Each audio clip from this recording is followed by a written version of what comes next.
And can I warmly welcome you to this fantastic event as part of our weekend celebrating the 80th anniversary of the Rower series.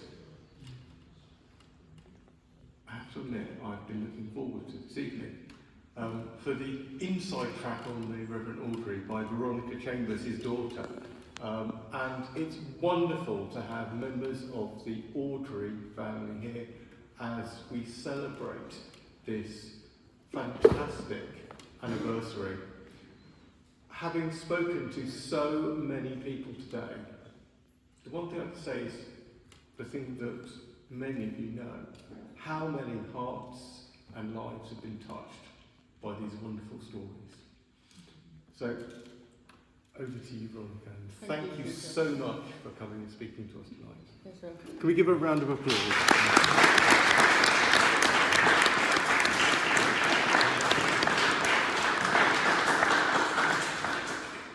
Well, first of all, thank you all for being here tonight, and a huge thank you to all the people who've been involved in organising this.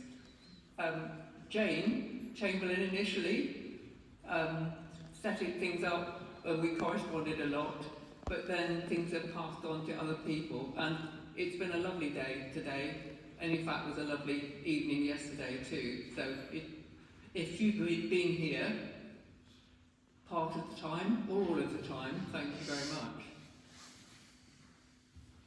Important people here: my husband Richard, who does all the pictures, and my son-in-law Ian, who has helped us out of a huge hole in technology, so thank you very much for that. Right, this is a picture from the front of the Observer magazine in 1979, I believe, and that is a very typical picture. Those of you who might have met my father here in Rodborough will agree that that was very much what he looked like. And this one was a much more formal one, probably taken specifically for publicity purposes. And looking much younger, the hair not quite so long. As Peter said, that I'm Veronica, middle child of Wilbert and Margaret. My brother Christopher is older than me. He's the one in the middle and doesn't travel very much. My sister Hilary, on the right hand side, was younger than me and very sadly died in 2013. Otherwise she'd have been very much part of this too. So that was taken in 1951, so we're considerably younger than we are now. You might wonder what the name Wilbert comes from. Wilbert is a sort of a made-up name, if you like. Father had two favourite uncles, William and Herbert, so Wilbert is a combination of both those names. Father had a younger brother called George, and I believe there's a picture showing, oh, first of all, family. That is a formal portrait. I think families often had these, didn't they? And this one shows,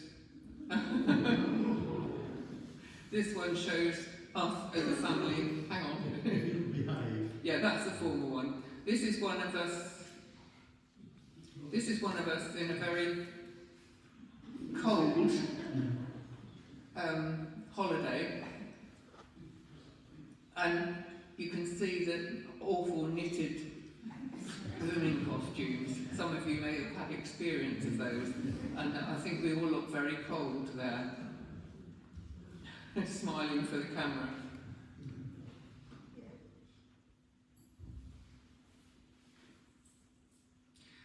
This is showing Father on the left and his brother George on the right. Railways very much in the family from the beginning.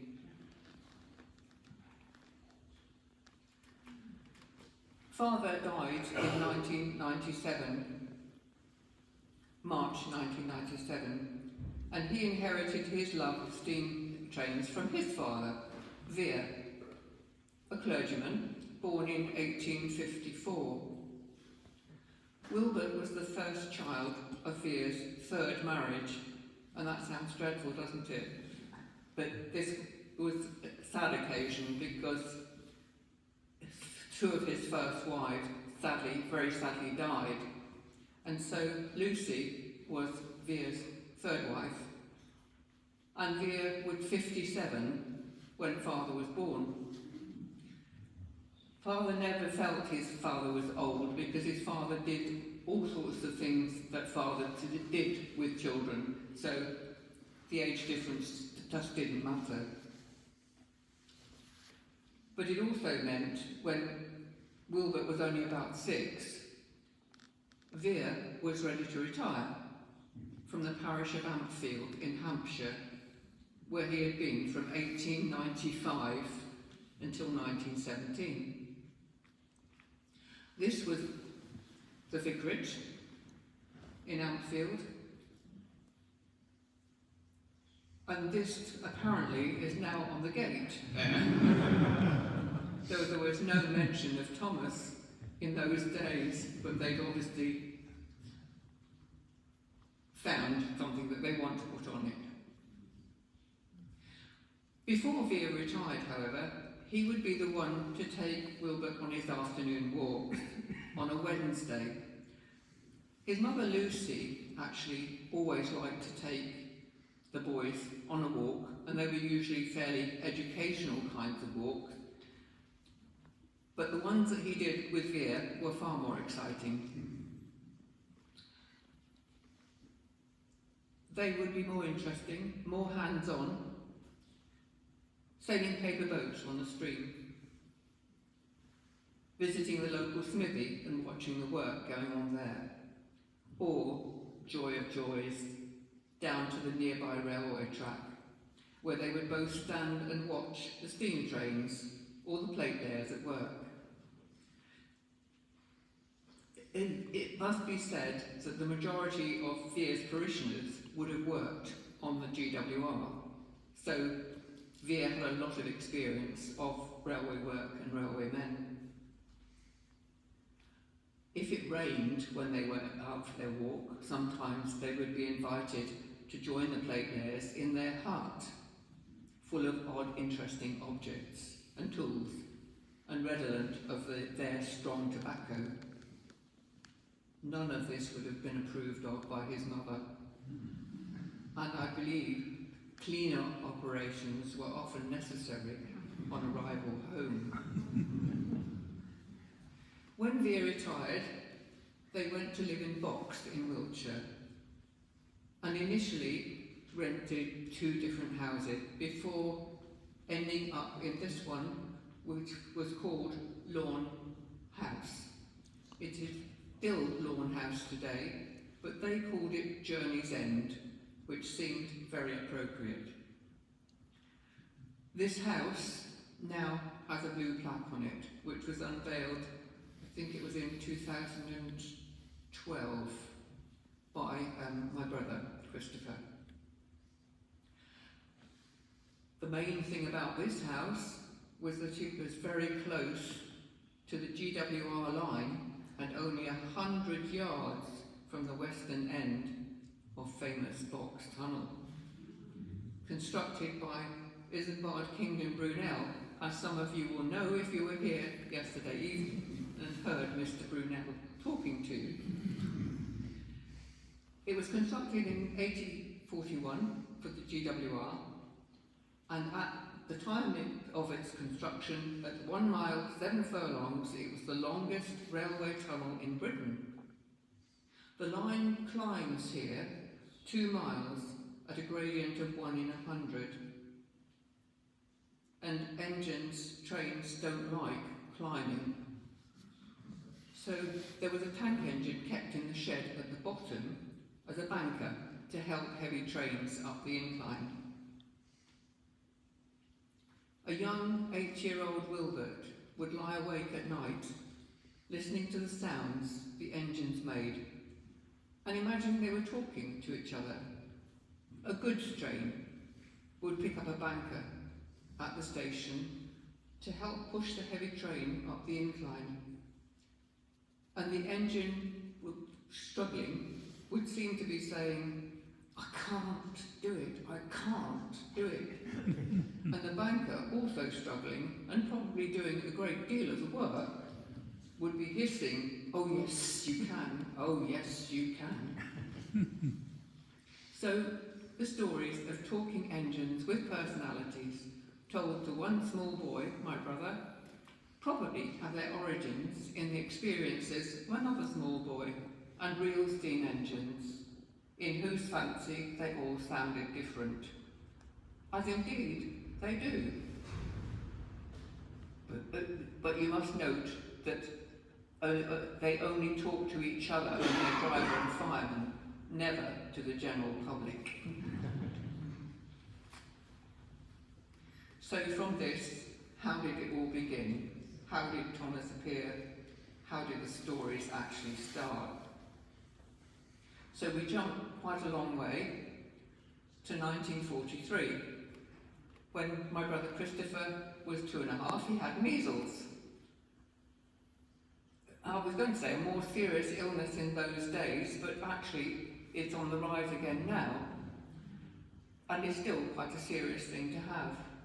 But then it could cause problems to the eyes, and so protection in a darkened room was necessary. Christopher was getting better, and consequently at 2.5 was restless and bored, and needed entertaining.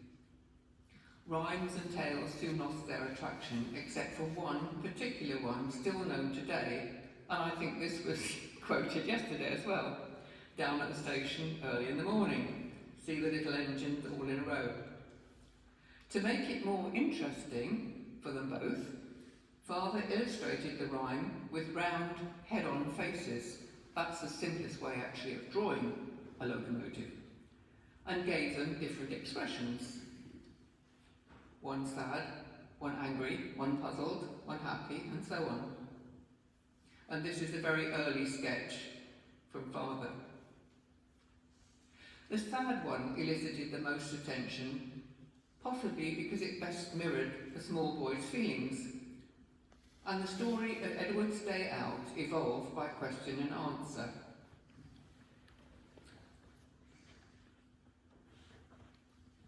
Why is he sad, Daddy?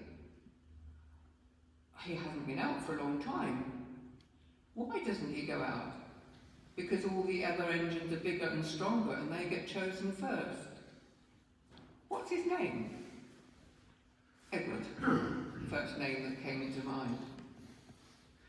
Now, as many of you know, as I'm sure you will have read to your own children and grandchildren, when retelling or telling or rereading stories to children, you have to be very careful with the choice of words, because they like to hear the same stories repeatedly with the same words. And woe betide you if you try and cut things short or change something. Children have a tendency to correct the reader if they dare to change things or leave something out. So Father, in self-defence, had to write down the stories. It being a period of wartime when paper was in short supply, he used the backs of parish circulars cut into small pieces, and we have seen some. I can remember him remarking once that this was by far the best way of treating parish circulars. And as a family, we have always used the backs of paper. And these pictures show the originals, the small pieces of paper, very, very tiny in fact, and with the actual writing, Father's writing, and a few sketches too. So Edward was the first engine, but Gordon was then introduced in another story with Edward. He was a big, bossy engine, who eventually has to swallow his pride and ask Edward for help. A third story introduced Henry, who ended up being part bricked up in a tunnel because he didn't want the rain to spoil his new paint, so he wouldn't do his job. And this may have been inspired by a rhyme: once an engine attached to a train was afraid of a few drops of rain, went into a tunnel and squeaked through a funnel and never came out again. Apparently also, a locomotive in the United States came off the rails inside the tunnel. All the passengers on the train got out safely, but the tunnel was too low and narrow for the requisite machinery to lift the engine back onto the rails. It was more practical to block up the tunnel and construct another one, larger one next to it. It must be noted, however, that this was not Henry's fate, as he could see over the wall everything happening around him. Have you got the picture of Henry? There. This was a picture from the original illustrator at Middleton, and that's Reginald Dolby's corrections and updates. But Henry carefully only has a low wall to look over. All the stories that Father wrote, and in fact my brother wrote, were based on real incidents, but happened to fictitious engines. They're accurate and authentic in railway law. All incidents are capable of a proper railway-like explanation. The only fiction is that steam engines have personality and can express it. Wilbert had infinite numbers of magazines, cuttings and driver stories for reference. And if anyone queried something as being strange, couldn't possibly happen, he knew exactly where to find the reference, magazine, book, or whatever, and could point this out that it had actually happened. It's a long way from little bits of paper, though, to actual publishing. This was during the war, 1943. Shortage of paper, but very few children's books around, which is very difficult to imagine today. Both my mother and my grandmother felt that these little tales were as good as anything available in the shops. And with their encouragement and a certain amount of pin sticking into my father, the precious scraps of paper were passed to a distant cousin who in civilian life was a literary agent. The manuscripts were turned down by many publishers, in great part possibly because of the paper shortage, but they were eventually accepted by a man called Edmund Ward, a retired director of the Demantford Press in Leicester, who had decided to set up a publishing company of his own. He recognised that there was a dearth of children's books of good quality and with good illustrations, and was seeking manuscripts from new authors. He accepted the stories, provided that a fourth story was written, getting Henry out of the tunnel. And Henry, I think, is needed to help out, and that's how he comes out. So the two different artist pictures. I quite like the first one actually, where he's very grubby and has that lovely cobweb all over him.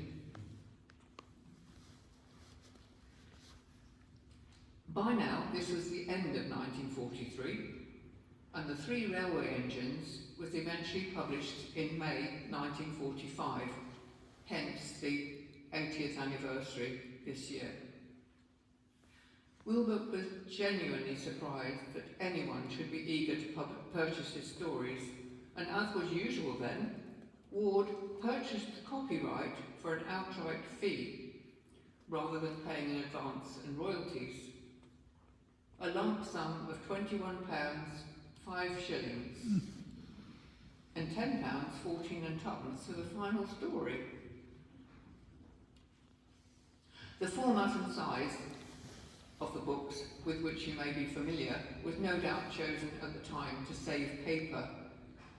But it's interesting to note that if you ever obtain any of the classic series, they're still the same child-friendly size and shape. Easy to carry, in a pocket, in a bag, don't take up much space. They did try another format in 1998, slightly larger, but it didn't take off. My brother often used to read in schools and libraries, and he always chose the old versions, because the new ones, the pictures in them, didn't relate to the actual text. And the original ones, you had the text and the relevant picture was immediately opposite, so you had that reference. The book was a success and was reprinted 4 times between May 45 and March 46. 6 months after publication, Edmund Ward reported that the book was selling so fast he would like some more stories. One could say that this was because there was little choice, but the books continued to sell well on their own merit, even before there was anything on TV, which naturally brought them to a wider audience. So where does Thomas feature in all this? Well, he does appear, but he's not the first one. You could say that he was thought of in 1945, so he did come into being in 1945. He was inspired by this model engine, which Father made for Christopher from bits and pieces. Had to be from bits and pieces. In those days, there wasn't much around. Christopher apparently had already a push-along Edward and coaches made by Father, but it's always better to have another engine as well if you want to play. And so, well, Christopher needed another one.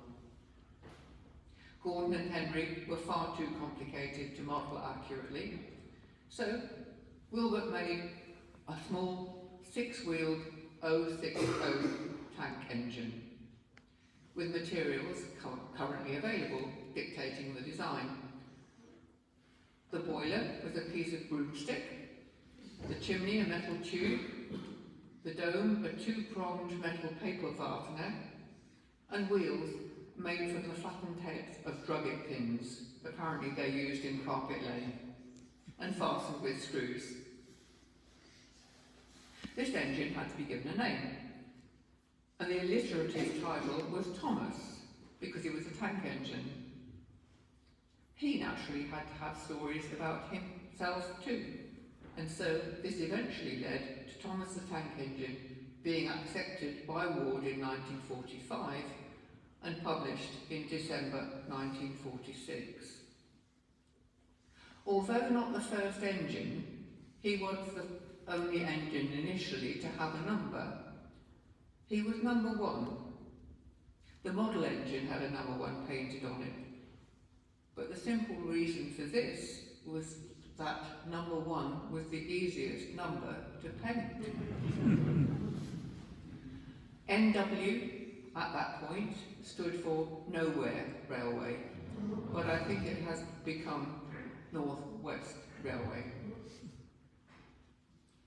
Thomas was the only one with a number until book number 6, Henry the Green Engine, when all the others were given numbers too. And any children will all know the numbers of the engines, even if the adults don't. The original model used to travel round with Christopher, but I believe, unfortunately, it was mislaid during one of his trips to the United States. But we do have photos, and replicas of sorts have been made. But you'll note he had 6 wheels, and anything that doesn't have 6 wheels is not really the accurate one. I think my wooden one on there does have 6 wheels, so that's correct. So Thomas appears. I've been asked about different illustrators, and there were lots of different illustrators. The which we'll come to. Sorry, I've missed out one bit. You've got those. Right, yes, sorry, I missed out one. The illustrators, they are an integral part of the books. And those of you who know the books quite well know there is a full-page illustration opposite every page of script. Father wasn't an expert artist, and he made no bones about that. But he knew exactly what was needed in order to illustrate accurately and according to proper railway practice. For instance, getting the signals right, getting the rails right, points and so on. There were some problems with an illustrator who saw no reason to be accurate. After all, he said, the books won't last very long. But children are very quick to spot discrepancies, and Father was forever at first having to invent stories to explain the differences in certain pictures. For instance, Henry had round buffers, and then in another book they were square, and then became round again. You can't just say to a child for whom it's all real, oh, the artist made a mistake. It spoils the magic. A small boy called Colin wrote, via his parents, to Wilbert in 1952 about this buffer business, and received, a few days later, a long letter story explaining away the discrepancies. As far as we in the family were concerned, I can well remember our anticipation and excitement when packets of the painted illustrations arrived at the vicarage for Father to examine and comment on. Overall, there were 6 different illustrators, the first being William Middleton. Here, if you have a first edition of the 3 railway engines, you will find the pictures like this, which are really quite strange. Rather strange looking engines with large moon faces. I can't quote exactly the price that anything has gone for recently, but it's quite high. The next artist was a man called Reginald Payne, and that is really the iconic picture of Thomas that everybody knows. There was no name written in the book to acknowledge the artist, and exhaustive searches to find the man or his descendants proved fruitless. The picture was improved upon by Reginald Dolby, who came after. He didn't alter the locomotive, just adding more background and scenery. And this is Reginald Dolby, another Reginald. And this is an illustration from Troublesome Engines, I believe. And in this one, he put the family on the platform. So that's Father and Mother, and Christopher given blonde hair, me in the green dress, and Hilary with the pink dress on.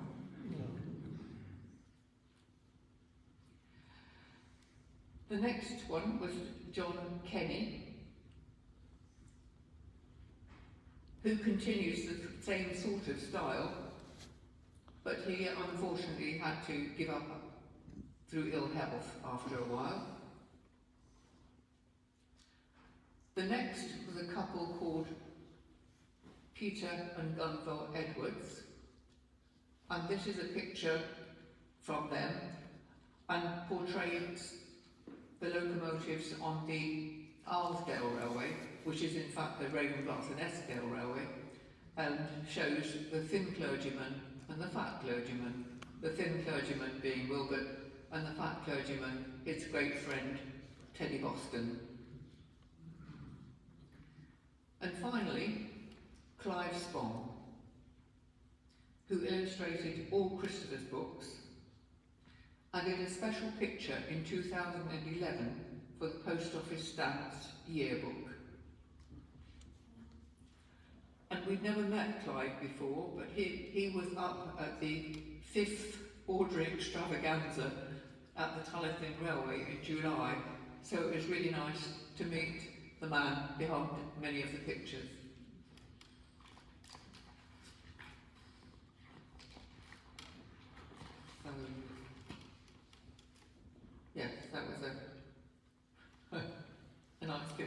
happy picture, you might say. We now come to the island and the map.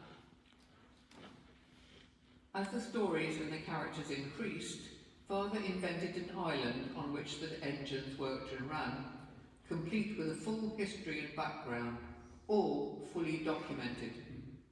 In this he was aided by his brother George, a librarian, and equally well versed in railway law.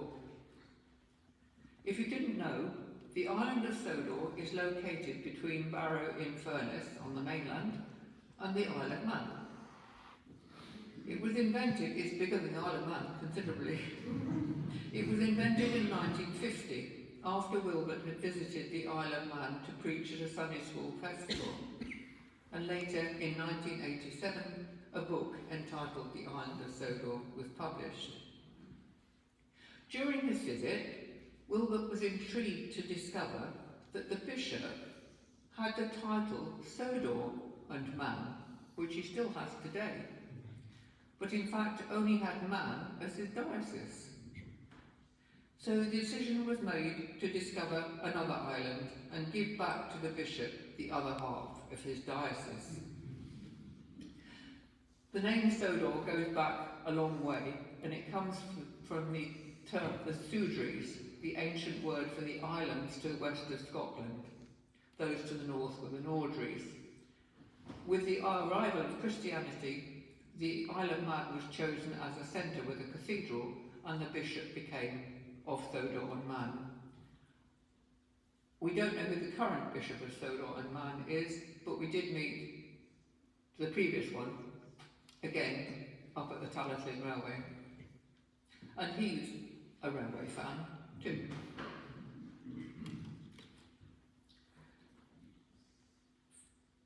Father had a large contour map of the island, commissioned by Edmund Ward and made in 1951, which was always on the wall of his study, and is now in a similar position in the recreation of his study at the Tallaslyn Railway Museum.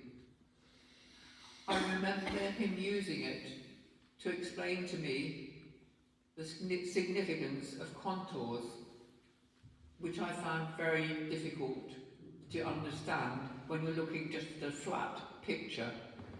But this was all raised and lowered, and it made things much clearer. There have actually been several maps published over the years. The first being produced in 1958 as a folding canvas-backed map, as they then were. The whole was mapped very carefully as successive stories were written, so the island developed into a place having a reality of its own. That map was in 1958, and there followed some others, this one in 1971, 1983, and the last one, 1992.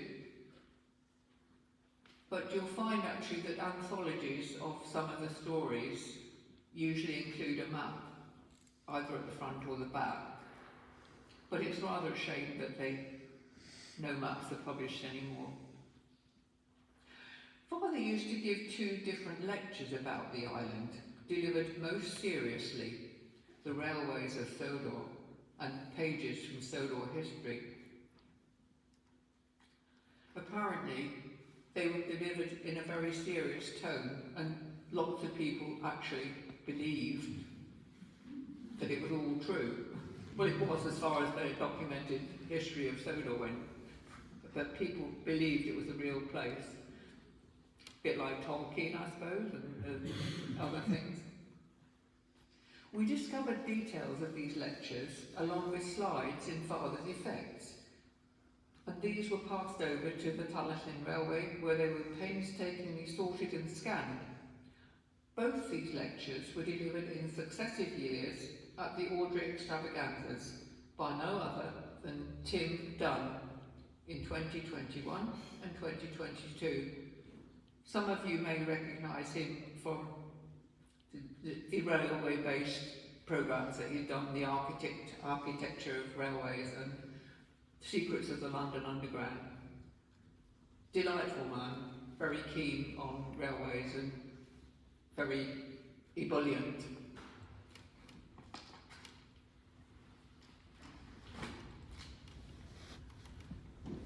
Yeah, I was quite proud to have managed to get back with him before he dashed off somewhere else.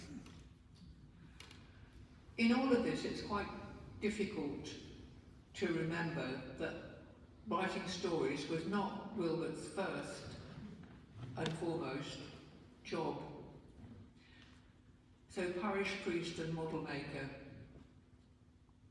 As Bishop John Yates of Gloucester put in his address at the memorial service for Wilbert in Gloucester Cathedral in 1997, he described him as a priest first and foremost, who never allowed his fame to impede his preaching of the gospel. Indeed, people have told me that he never mentioned his railway stories once in any of the sermons he preached, and I think that is absolutely true. This was a picture of a wedding taken in Emness, which was Father's last parish. People tend to forget this aspect of the famous author, a dedicated parish priest. Parish work always came first, and he put a great deal into anything he undertook. Thursdays, being nominally his day off, were set aside for writing, but any important parish business took priority. In 1946, we moved from Kings Norton in Birmingham, where Father had been a curate during the war years, to a very run-down parish in Cambridgeshire, and there was no time for writing. It was only under pressure from Redmond Ward in 1948 that he wrote again, and James the Red Engine was the third book in the series. He was never really happy with it, as he felt that it had been created in a hurry. Yet, oddly enough, it has been one of the most successful titles, and this is possibly because of the name, or because he's the only red engine. You notice he hasn't got a number on the side. The church that you saw was Holy Trinity, Ellsworth, which we have visited several times. In this particular parish, in Ellsworth, there were some brick-built outhouses in which Father was able to build, house and operate a model railway. His form of relaxation from the pressures of parish work, when one had to be, and still has to be, I believe, all things to all people. These buildings must have been icy cold in winter, and I can well remember my father's chilblained fingers. I think there's probably 2 black and white pictures of them. This was the actual model railway that was there in the outhouse. Quite complicated sets of rails and scenery. In 1964, Wilbert was quoted in the Evening Standard. Someone said, "Happy is the man who's got a world of his own." And it's true. With model railways, you've got your own private world, where you make things go the way you want them, without the frustrations of real life. We know of at least 2 other clerics for whom this worked too. The next parish was a place called Emness in Norfolk, where we moved in early 1953 to a rambling 3-storey Victorian vicarage with 3 attic rooms at the top. One, my sister and I had as a playroom with dressing up box, books, toys, paper, etc. The other 2, which were larger, then had appropriate holes cut in the dividing wall and became the site of a new extensive railway layout. Here the branch line really took shape, which helped with storylines in subsequent books. Quite a low roof up there because it was the top of the house, but not ideal for calling Father down to the telephone, one telephone. So he rigged up a system of bells. I think sort of one ring meant telephone, two meant meal ready, and three meant something else. Later, in 1955, followed a small transportable layout. The Farquhar, that was Percy, the model, was on the previous. If you can just pick him out, maybe Percy is there. Number 6. In 1955, followed a small transportable layout, the Farquhar Mark I, which could be taken to fetes and exhibitions. This, when folded and covered with a green baize cloth, looked remarkably like a coffin. And given that Father always wore his dog collar, it's not too surprising that some hitchhikers declined and offered lift. One did offer lifts in those days, but I think we're all a bit more hesitant about that now, but it was normal practice then. The Mark II Farquhar, slightly modified to fit into the railway room at the house in Stroud, where my parents retired in 1965. This one was built about 1966. There was also the mid-Sodor narrow gauge railway begun at this time at a scale of 4 mm to the foot, and this was used as an alternative to Farquhar. That one is in the care of Christopher's son, Richard Awdry. The Farquhar branch layout is displayed in the recreation of Wilbert's study, again at the Tulloch Lynn, and is taken by them to various exhibitions. The mid-Sodor layout is looked after by nephew Richard Awdry, and that has visited also the Tulloch Lynn Railway. Where did we come into this? Well, I suppose we were willing listeners to things that have been written, so I'll call them family testers.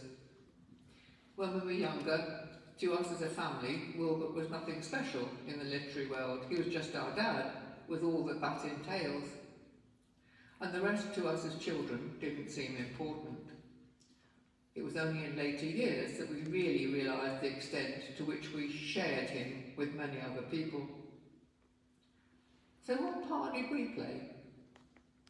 New stories were usually tested out on us. Father would come to a meal with a script and read to us, as it was important to see how everything sounded out loud and see what our reaction would be, including my mother's. Often he was able to tell for himself if something did not sound right.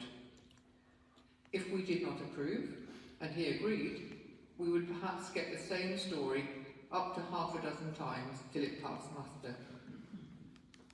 The number of words per page was vital, only 80 to 90, which is actually very few. The choice of words too is important, and the text, technically accurate but brief, must carry the story along. Recently, we found out the 5 important points that he used when writing: accuracy, consistency, choice of words, brevity, and fluidity. So that's quite a few things to concentrate on. Father didn't believe in talking down to children and used big words if he felt they were right and in context.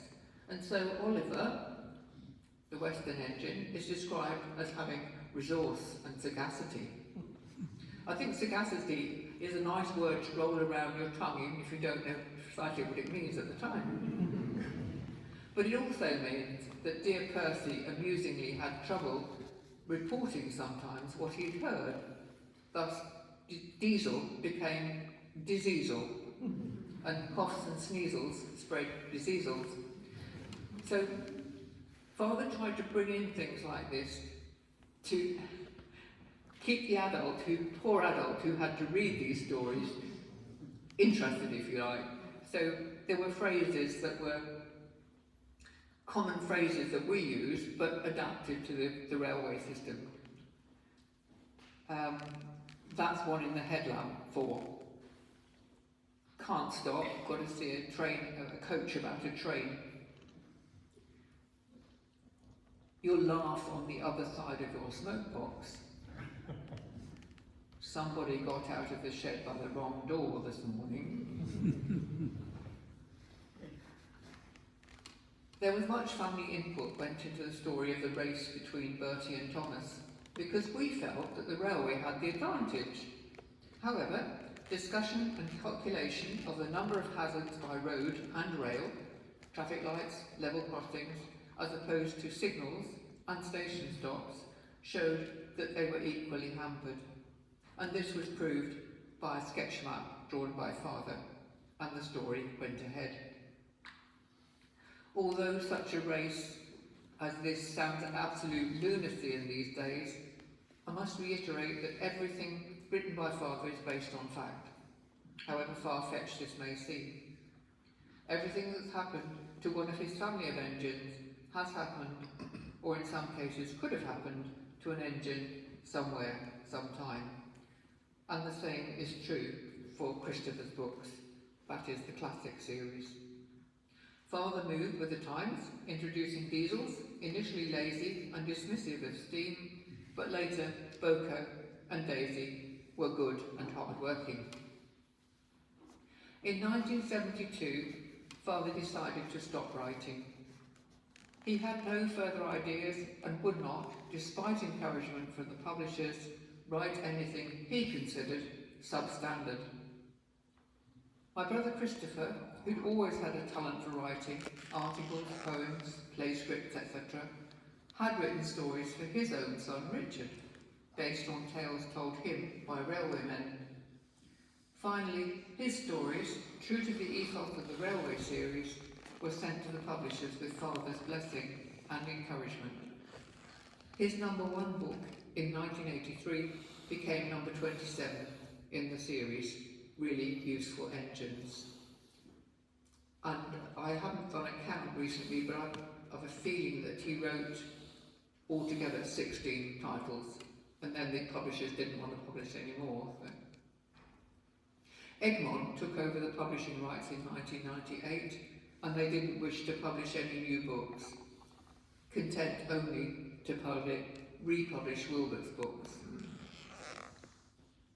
They decided to do the same with Christopher's at one point, and the final book in 2011, the centenary of Father's birth, called Thomas and His Friends, was published in 2011. So that is the final book. Notable dates. Fashions change, and over the years there have been all kinds of criticisms levelled at the series, as with many earlier children's authors. Enid Blyton, for instance, Roald Dahl now. But Thomas has weathered the storm on his own merits. Many words and phrases used by Wilbert have passed into common parlance, even if people are unaware of their origin. I've heard the term fat controller used on numerous occasions about people in charge, but note, he must now be called Sir Topham Hatt. And also, once in a former advert for cornflakes as the fat controller. Andrew Lloyd Webber's company is the Really Useful Company. And he is very familiar with the books, as is Pete Waterman. Thomas the Tank was the nickname given to a former Exeter Chiefs rugby player, and most recently a tank given to the Ukraine by the Czech Republic was given a face and named Thomas.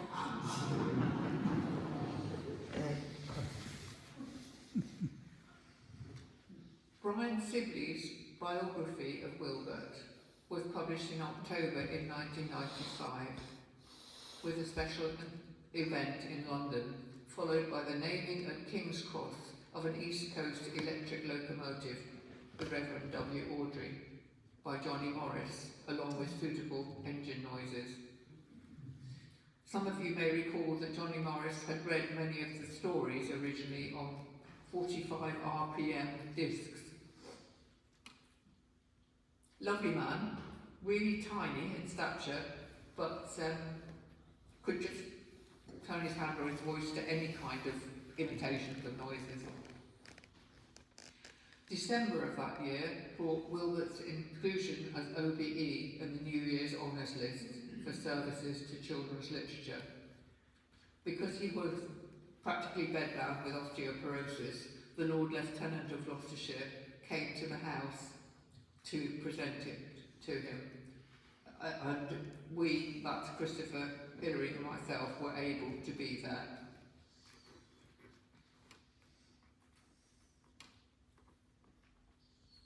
They all look a bit younger. Considerably younger, yes, last century that one. Various stamp sets have been issued over the years. In 1998, 4 stamps with accompanying postcards were issued by the Lane Railway, and in June 2011, the Post Office issued some sets of stamps and a medal to mark the centenary of Father's birth. In November 2020, some of you may have seen these or have them at home. They were very well done actually, and the Post Office did consult with us about them. They're almost too nice to use. November 2021, there was a special set of stamps issued by the Isle of Man. 2020 should have been a great year, with big events scheduled to celebrate the 75th anniversary. But a small thing called COVID intervened and everything was derailed. Parties had been planned, displays and so on, and Harrods had prepared a large window display with first editions of some of the books.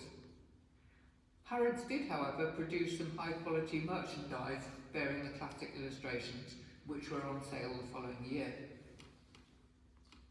There are various memorials around. In 1987, at the Forest of Dean, Wilbert named an 060 Convent Saddles Home Wilbert. He was their current society president. And later, Wilbert, the locomotive, had a book written about him by Christopher. In September 2010, I and my sister Hilary were present at the rededication of the locomotive with a new nameplate to include Rev W. Awdry, OBE. Now you'll all know this next bit. In 1998, a stained glass window, commissioned by Father in memory of my mother, was dedicated in St Mary Magdalene Church in Rodborough, Stroud. In the event, the dedication was after Father had died, so the window's also in his memory. But he had seen the plan and the coloured plan for his creation, and so he knew what it would look like. The window brings many people to the church to admire it, which is a lovely thing, I think, and is a regular draw for Japanese groups, for whom Thomas is very special.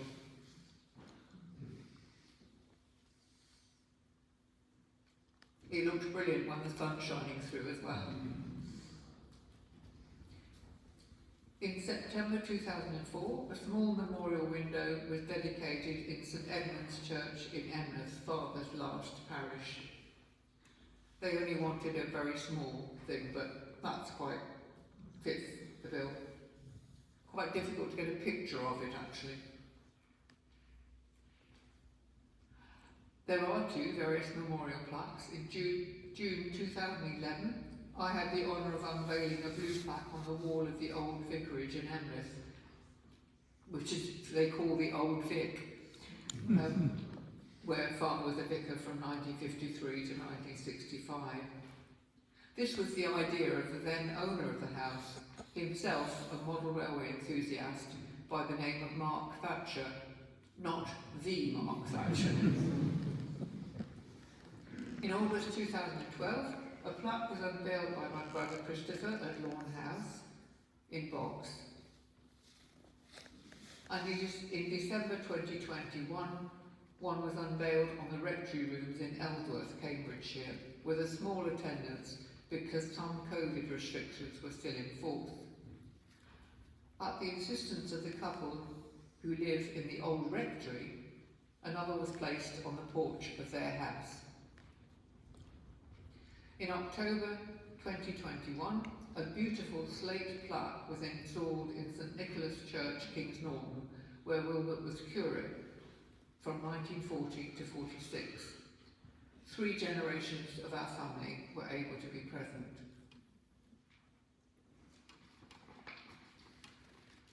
So that's very nice. Myself, Hilary's, my nephew Simon's sister Sarah, and the other sister Rachel, and her daughter Ruth.